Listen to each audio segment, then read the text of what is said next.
Сәлеметсіздер ме? Сіздермен осындай сүзбелі рогаликтердің рецептісімен бөліскім келеді. Мол, шығын аз әрі тойымды рогаликтер. Отбасыларыңызға пісіріп, жасап берулеріңізге кеңес беремін. Егер де менің рогаликтерім ұнап жатса, жақындарыңызбен, достарыңызбен бөлісуді ұмытпаңыздар. Менің каналыма тіркеліп, лайк басып, комментарий қалдырып кетіңіздер. Алдын ала 300 грамм ситадан өткізілген ұнымызға ескерту: майымыз мұздатқыштан қатып тұрған болуы қажет. Мен 72-де 5% алдым. Негізінде бізге 82-де 5% керек болуы қажет.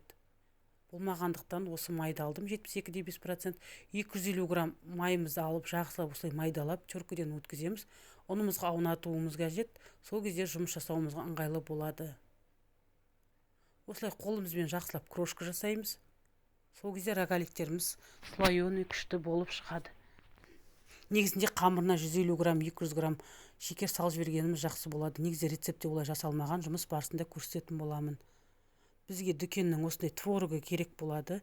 Негізінде үйдің творогы болса да бола береді. Творогымыз сулы болмау керек. Осылай қолымызбен творогтарымызды езіп аламыз, түйір қалмау үшін.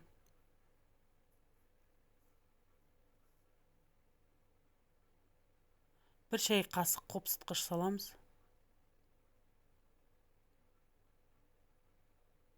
Бір жұмыртқа, бір пачка ванилин салдым. Салмауларыңызға да болады, өз қалауларыңыз. Осылай қатты илемейсіздер, жайымен деп илеп, әйтпесе майымыз еріп кетеді.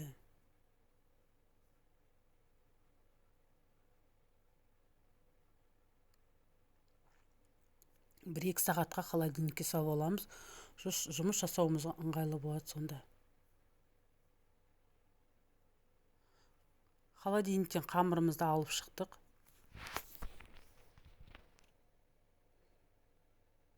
Осылай ұнымызға біріктіріп, қайтадан илеп шығамыз. Теңдей 4 бөлікке бөлеміз де, бір бөлігін алып қаламыз, қалған бөліктерін холодильникке саламыз. Жылы жерде қалып қоймау керек, сол кезде жұмыс жасай алмаймыз, еріп қамырымыз. Холодильникке сала тұрамыз, қалған қамырларымызды бөлінген. Осылай оқтаумен жайып, мен 24 диаметрлік кольцо қолдандым. Шеттен алып, холодильникке тағы да сала тұрамыз. Шыққан нелерімізді, қайтадан қамырларымызды біріктіріп, тағы да рогаликелер шығарамыз.